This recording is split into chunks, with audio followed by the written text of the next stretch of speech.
নমস্কার, আমি আপনাদের স্বাগত জানাচ্ছি লেটস কুক চ্যানেল থেকে।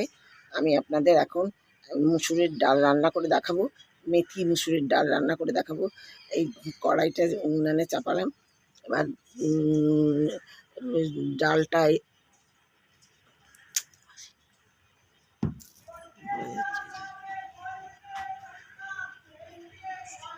এটা মুসুরির ডাল, এই ধনে পাতা, মেথি।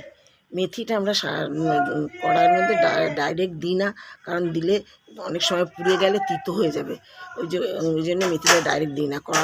কড়াইটা উনানে চাপালাম। এবার আমি কড়াইয়ে তেল দিচ্ছি। তেল দেওয়ার পরে একটা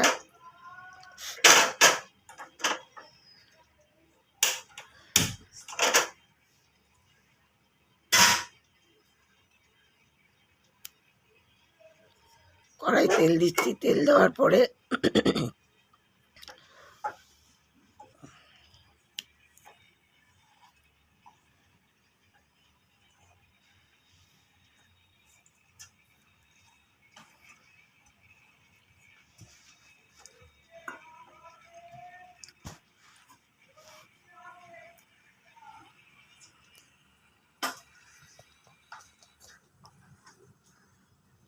তেল দেওয়া হলো।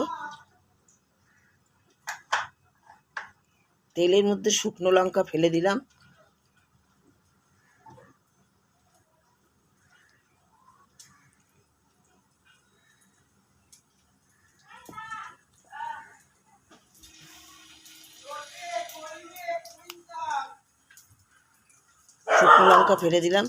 এখনো পর্যন্ত তেলটা ভালো করে আসেনি, কিন্তু আমি একটা চা ছাঁকনির ভিতরে করে মেথিটা দিচ্ছি।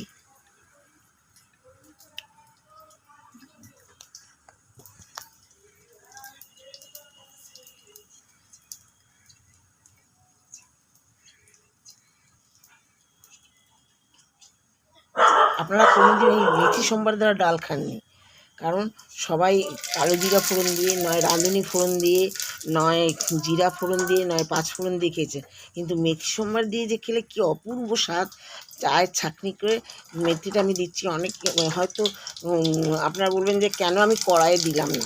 কড়াইয়ে দিলে বাই চান্স যদি পুড়ে যায় তাহলে ডালটা তিতো হয়ে যাবে। আবার এটাও আপনারা বলতে পারেন যে কড়াইয়ে না দিলে কি স্বাদ হবে, গন্ধ বেরোবে। গন্ধ ঠিক বেরোবে, প্রচণ্ড গন্ধ বেরোবে, প্রচণ্ড স্বাদ হয়। এই যে মেথিটা ওই চা ছাঁকনির মধ্যে করে দিয়ে ভাজছি। এখন চা ছাঁকনির মধ্যে করে দিয়ে ভাজছি। ভাজা হলে পরে একটু তেল দিলাম, তেলটা একটু কম হয়েছিল, আর একটু তেল দিলাম।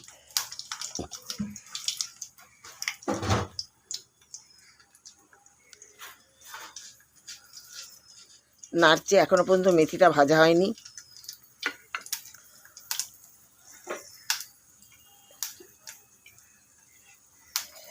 এবার পেঁয়াজটা দিয়ে দিচ্ছি, তেলের মধ্যে পেঁয়াজটা দিয়ে দিচ্ছি।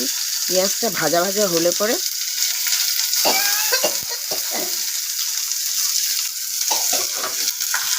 পেঁয়াজটা নাড়ছি, ভাজা ভাজা হলে পরে ডাল ঢেলে দেবো।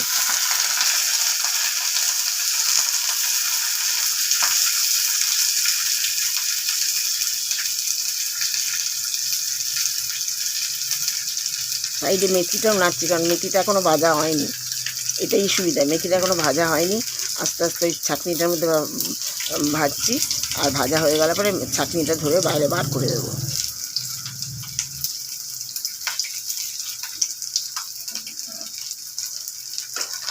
হয়ে গেছে মেথি ভাজাটা। এবার আমি ছাঁকনিটা নামিয়ে দিচ্ছি। ছাঁকনিটা, পেঁয়াজটাও ভাজা ভাজা হয়ে এসছে।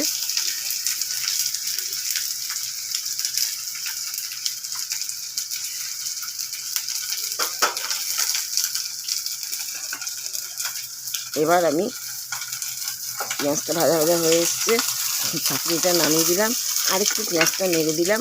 এবার আমি মুসুরের ডালটা ওর মধ্যে ঢেলে দিলাম। মুসুরের ডালটা ওর মধ্যে ঢেলে দিলাম। এরপরে ডালের মধ্যে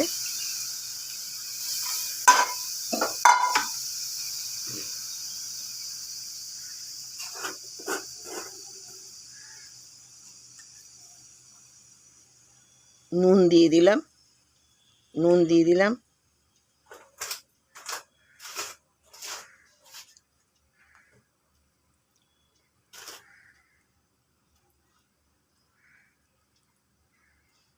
হলুদ দিলাম,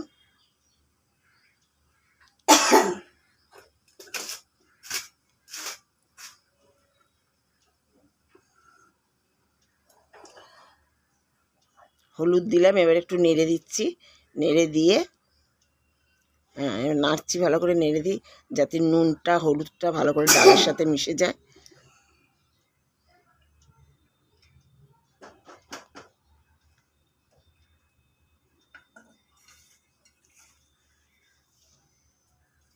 ধনে পাতাগুলো দিয়ে দিলাম। ধনে পাতা অবশ্যই দেবেন, ধনে পাতাতে আর মেথিতে দুটো একটা অদ্ভুত স্বাদ সৃষ্টি করে। ধনে পাতা দিয়ে দিলাম,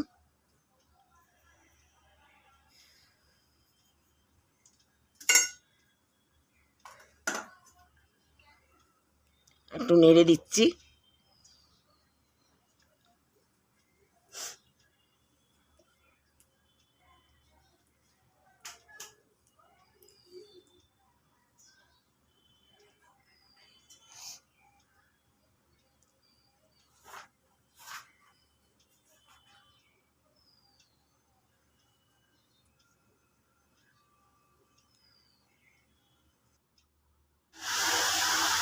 আরেকবার নাড়লাম, হয়ে গেছে ডালটা।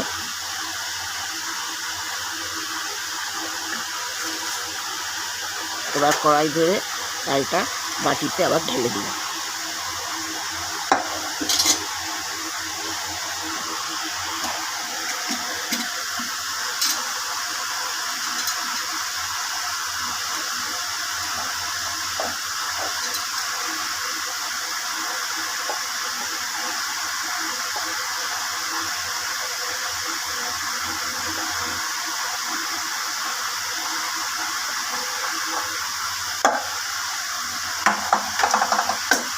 বাটিতে ঢেলে দিয়ে এবার ডালটা